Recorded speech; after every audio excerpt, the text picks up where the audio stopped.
मेरी समस्या बड़ी है, लाइफ की सारी टेंशन खत्म। पता नहीं क्यों मेरे जीवन में ही इतनी सारी समस्याएं हैं। भगवान ने मुझे ही क्यों इतनी बड़ी समस्या का सामना करने के लिए छोड़ दिया है। दुनिया में सब लोग सुखी है, बस मेरा ही जीवन समस्याओं से भरा पड़ा है। अगर आप लोगों के विचार भी अपने जीवन में आ रही छोटी मोटी समस्याओं के प्रति ऐसे ही हैं, तो यह कहानी आपको ज़रूर सुननी चाहिए। बहुत समय पहले की बात है। एक महाज्ञानी पंडित ने हिमालय की पहाड़ियों में कहीं जाकर रहने का मन बनाया, क्योंकि लोगों के बीच रहकर वह थक चुके थे और अब ईश्वर भक्ति करते हुए एक सादा जीवन व्यतीत करना चाहते थे।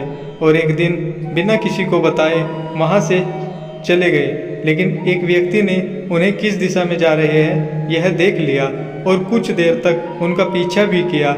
लेकिन वो गांव के लोगों में कुछ ज़्यादा ही प्रसिद्ध थे, क्योंकि अक्सर लोग उनकी सलाह लेकर अपनी छोटी मोटी समस्याओं का निवारण किया करते थे।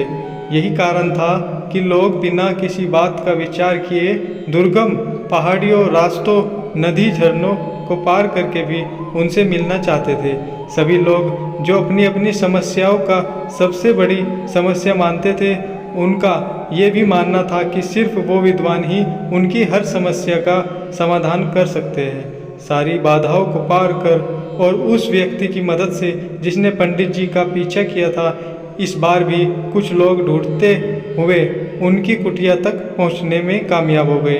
पंडित जी उनको वहां पर देखकर बिल्कुल खुश नहीं थे।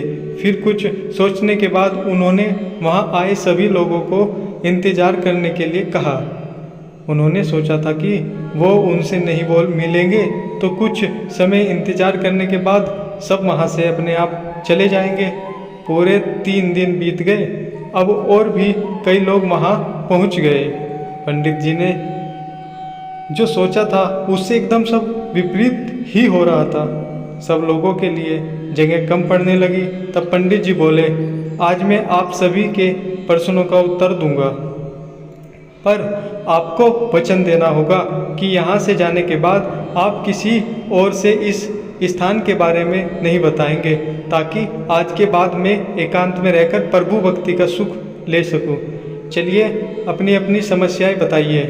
यह सुनते ही किसी ने अपनी परेशानी बतानी शुरू की, लेकिन वह अभी कुछ शब्द ही बोल पाया था कि बीच में किसी और ने अपनी बात कहनी शुरू कर दी।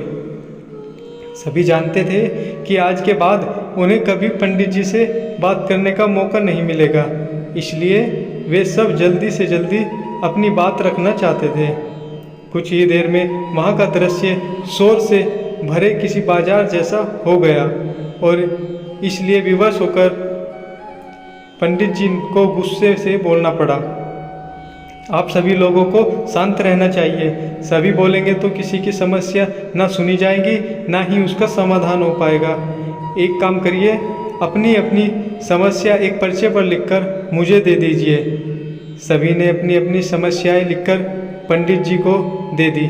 पंडित जी ने सारे पर्चे लिए और उन्हें एक टोकरी में डालकर मिला लिया और बोले, मैं अकेला इतनी सारी समस्याएं नहीं हल कर सकता, लेकिन मैं आपको एक तरीका बताता हूँ। इस टोकरी को एक दूसरे की तरफ पढ़ाते जाइए।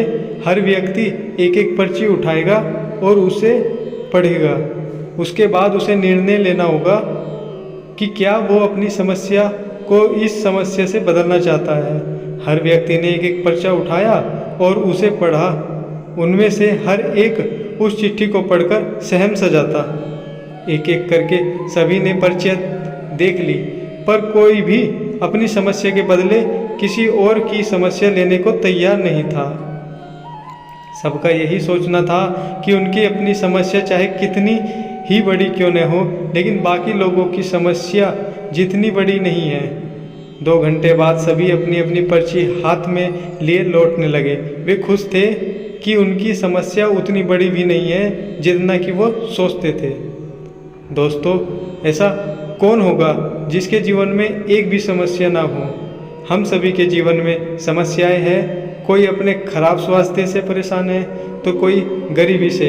हमें इस बात को स्वीकार करना चाहिए कि जीवन में तो छोटी बड़ी समस्याएं आती ही रहेगी। ऐसे में दुखी होकर उसी के बारे में सोचने से अच्छा है कि हम अपना ध्यान उसके निवारण में लगाएं।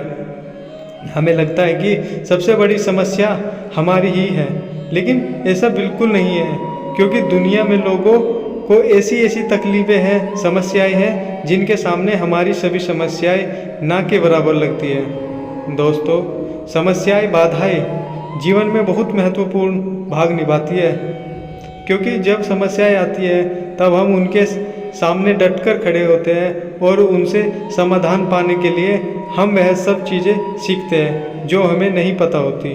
दोस्तों, वीडियो आपको थोड़ी भी अच्छी लगी हो तो वीडियो को लाइक, शेयर, चैनल को सब्सक्राइब कर बेल आइकन को प्रेस कर लीजिएगा, जिससे वीडियो का नोटिफिकेशन सबसे पहले आपके पास पहुंचे। जय हिंद, जय भारत।